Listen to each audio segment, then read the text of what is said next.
भारतीय जनता पक्षाला आपल्या ताकदीवर पूर्ण बहुमत मिळेल। त्यामुळे कुठल्या पक्षाची सरकार बनवायला मदत घ्यावी लागणार नाही। पण सरकार आल्यानंतर जसं काही चांगल्या गोष्टी करायच्या असतात अशाही जर मदत लागली तर काँग्रेस NCP नक्की घेणार नाही, पण शिवसेनेची घेऊ शकतो।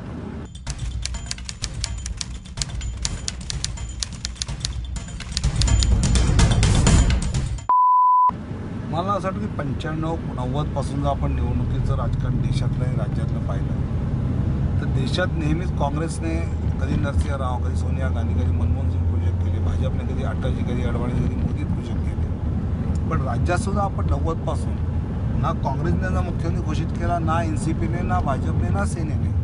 त्यामुळे राज्यामध्ये असा चेहरा घोषित करायची पद्धतच नाही आहे। भारतीय जनता पक्षाचा मुख्यमंत्री या राज्याचे 11 कोटी 80 लाख जनतेच्या भावनेवर ठरणार।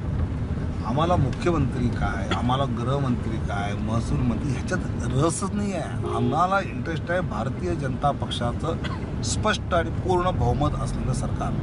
आमच्या डोक्यात दुसरं काही नाही। आणि त्यामुळे खरं म्हणजे आम्ही आज निवडणुकीला सामोरं जातो तर पक्षाचा चेहरा, पक्षाचं कमळ घेऊन जातो आणि त्यातूनच आम्हाला खात्री आहे की जनता निवडून देईल आणि जनतेला पसंत पडेल असं मुख्यमंत्री आम्ही देऊ।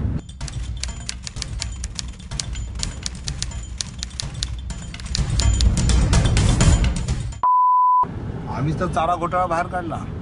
त्यावेळी शिवसेना नव्हती, त्यावेळी मनसे नव्हती, त्यावेळी बाकी पक्ष नव्हते। विधिमंडळामध्ये सगळ्यात जास्त विरोधी पक्ष म्हणून ॲग्रेसिव्ह आम्हीच होतो, हे जनतेला माहिती आहे। आम्ही या सगळ्या भानगडी बाहेर काढून या सरकारला बदनाम केलं हे माहिती आहे, कारण नेतृत्व आहे।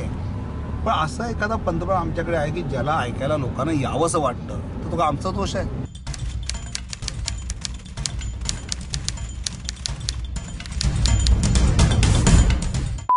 आमच्याकडे जो हुकमाचा एक्का आहे तो आम्ही घरात ठेवायचा का? तर ह्यांची जळते म्हणून। आज तुमच्याकडे असतील, तुमच्याकडे 1 नेते आहेत, आमच्याकडे 25 नेते आहेत। आणि मला खरंच आश्चर्य वाटतं, वसुंधरा राजे ही अफजलखानाच्या टोळीतली वाटते, आनंदीबेन पटेल ही अफजलखानाच्या टोळीतली वाटते, मनोहर पर्रिकर हे अफजलखानाच्या टोळीतलं वाटतं। हे काय चाललंय? कुठल्या स्तराला राजकारण नेलं आहे? आणि जर ह्यांना अफजलखान तुम्ही म्हणणार असाल तर खरंच लोकांची बुद्धी शाबूतच नाही आहे की काय?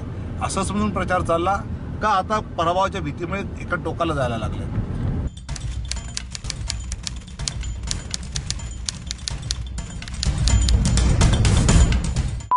अजित पवारांनी आरोप केला की 3 वर्ष यांना सही करायला वेळ मिळत नव्हता, यांना लकवा झाला होता। पण गेल्या 15 दिवसात बिल्डर्सच्या फाईलवर यांनी भरपूर सह्या केल्या। आता उपमुख्यमंत्री हा आरोप करतोय आणि याचा अर्थ यात तथ्य आहे।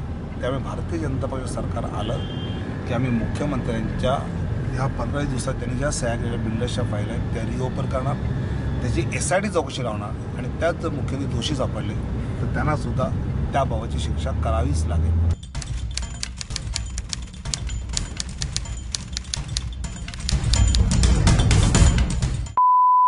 क्रिकेटमध्ये ज्याला म्हणतात ना की बॉलरला लाईन अँड लेंथ सापडत नाही, तशी मनसेला अजून लाईन अँड लेंथ सापडत नाही। ते सगळ्या प्रकारचं off spin, round the wicket, over the wicket सगळं करून पाहिलं त्यांनी, ते मिळत नाही। मला असं वाटतं की बहुधा यातून आता फायनली काही त्यांना 2-8-10 जागा मिळतील सुद्धा, पण जे वातावरण गेल्या वेळी होतं ते काही यावेळी दिसत नाही।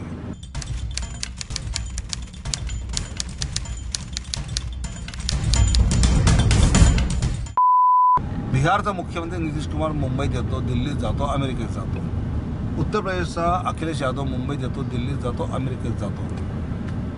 आंध्र प्रदेशचे मुख्यमंत्री येतात, कर्नाटकचे मुख्यमंत्री येतात। हे सगळे मुंबई, दिल्ली आणि अमेरिकेत का जातात? तर तिथल्या उद्योगांना ते आवाहन करतात की तुम्ही आमच्या राज्यातून इन्व्हेस्टमेंट करा, आम्ही तुम्हाला सुखसुविधा देऊ। आता इथे कोणी आनंद महिंद्राला अपील केलं तर आनंद महिंद्रा इथलं बंद करत नाही, तो अजून एक युनिट त्याचं एक्सपान्शन तिथे उघडतो। आणि त्यामुळे गुजरातच्या मुख्यमंत्री आनंदीबेन पटेल येऊन म्हणलं की तुम्ही मुंबई सोडू नका, तुम्ही मुंबईच्या बरोबरीने तिकडे विकास करा। ह्यात काय चुकलं?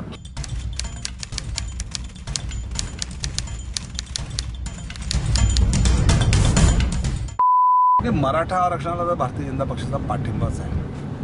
राजकीय आरक्षण वगळता आणि इतर आरक्षणाला धक्का न लावता ते आरक्षण मिळालं पाहिजे अशी भाजपची भूमिका होती आहे। त्यामुळे आता जे आरक्षण दिलेलं आहे ते कायद्याच्या कसोटीवर जरा कच्चं आहे, पण तरी आम्ही प्रयत्नपूर्वक कोर्टात सगळी लढाई लढू, ते आरक्षण नक्की वाचू।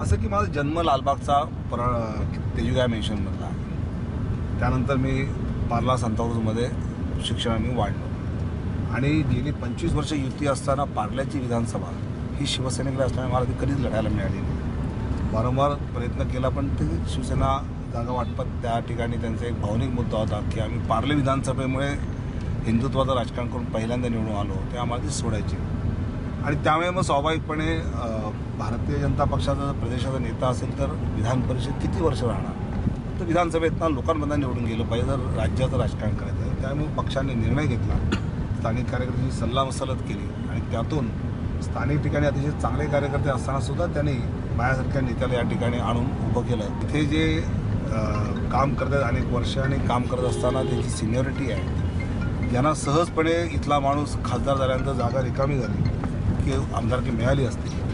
पण ज्यावेळी असा कुठलाही एखादा नेता त्या भागामध्ये येतो त्यावेळी तो तिथल्या प्रमुख कार्यकर्ते ज्यांना आमदारकी मिळाली असती त्यांना पुढे मागे 2-4 वर्षात न्याय करतो हा आमचा अनुभव आहे.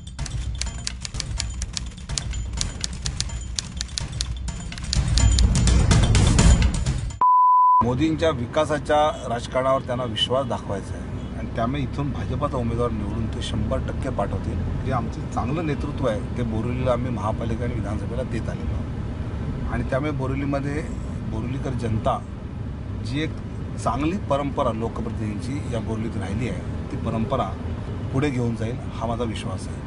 बोरिवलीमधलं जर यश काही असेल तर रिकामी मैदानांवर झोपडपट्ट्या येऊ द्यायच्या नाहीत. हे आमच्या गोपाळ शेट्टी, मोहन मिडबावकर, प्रवीणभाई शाह, भारती होती केणी ह्या सगळ्या नगरसेवक आणि आमदारांचं हे यश आहे आणि त्यामुळे त्यांची उलट उद्यानं झाली आहेत. आणि आता ओरड अशी करतात काँग्रेसवाले आणि बाकीची मंडळी की मैदानाचं हे उद्यानं करतात मुलांना खेळायला मिळत नाही. या मैदानावर झोपडपट्टी आली तर कुठलं खेळायला मिळणार आहे ह्याचा कोणी विचार करत नाही.